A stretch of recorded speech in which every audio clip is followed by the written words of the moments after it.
Ayan guys, natutuwa ako kasi nga, ayan, nilutuhan ako ni Habi nilutuan kami ni Habi ng sinigang. Ayan guys, sinigang, ang kasamang gulay guys ay okra. Kasi alam yung favorite ko po ng okra, kaya okra po ang nilagay niya. Ayan, ang aking ulam ngayon. Ito ang iniwan niyang ulam ko guys, tapos na silang kumain.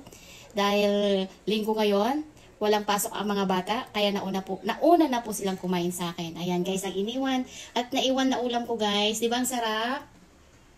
Oh, di ba?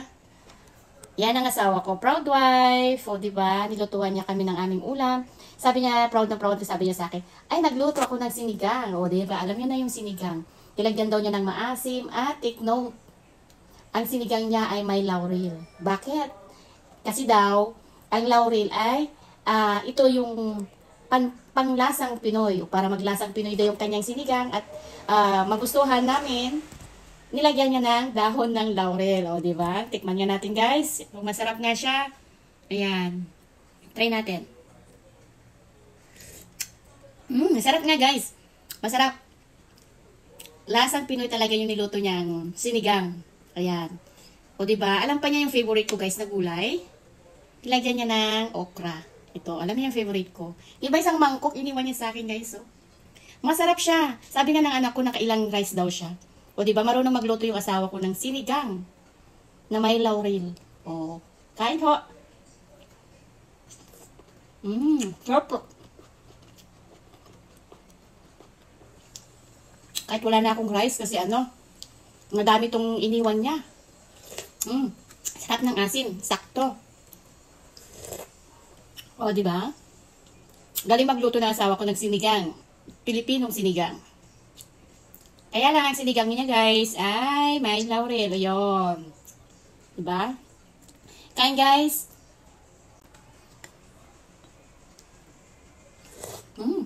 Sarap talaga. Sabaw pa lang, sarap na. Grabe. Sarap papakin yung okra kasi nanonood na yung kunting asim dun sa loob. Hot.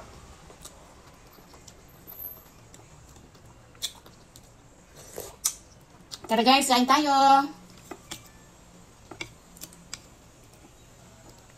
Tapos yung karne guys, yung karne niluto niya, as in, ang lambot. Ayan guys, oh. Ang lambot ng karne. Saka yung niya, nanonood yung lasa dun sa karne. Itong niluto niya. Lambot. Lambot yung karne guys. Imagine nyo guys. Imagine nyo, yung karne at saka buto nahihiwalay niya. Sa lambot ng karne guys, oh. Nahiwalay na yung buto. Diba? Hiwalay na yung buto. Galing talaga ng asawa ko, oh. Yan. Galing ako sa trabaho, sabi niya kagad, nagluto ako ng sinigang. Tapos proud siya, nilagyan ko ng dahon. Anong dahon? Sabi ko.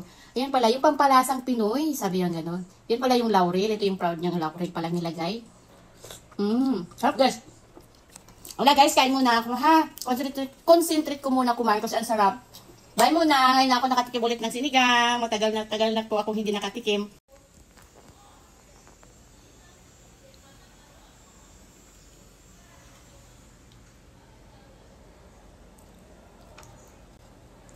Sarap guys. Kain tayo ng sinigang na baboy. May kasamang dahon ng laurel. Oh. Ito ay luto ng aking hubby. Dahil may trabaho ako guys. Siya ang nag-alaga ngayon sa aking anak. At siya po ang nagluto ng aming ulam. Ayan, nagustuhan ng aking mga anak guys. Kaya ako na lang po ang hindi kumakain sa kanila. Tignan nyo guys. Dami niyang iniwan sa akin. Dahil favorite ko po ang okra, ang hinalo niya sa sinigang ay okra po guys. Tapos, tuwang-tuwa siya. Sabi niya, nilagayan daw niya ng dahon ng laurel para maglasang Pinoy. O, diba? Lasang Pinoy daw. Nilagyan niya po ng dahon ng laurel. Ayan guys, ang sarap. Diba? Hindi ko expect na ganito kasarap yung luto ni Habi sa sinigang. Sinigang sa buto-buto na may okra at dahon ng laurel. O, diba? New version ng sinigang. Ayan guys, kain muna ako. And thank you sa aking hubby, sa kanyang effort na nagluto ng sinigang na buto-puto with okra at dahon ng laurel. O, diba? Kakaibang sinigang guys. Ayan, thank you so much my hubby. Ayan, my sweetie. Ayan, hanggang dito na lang guys. Kain muna ako. Good night and God bless po.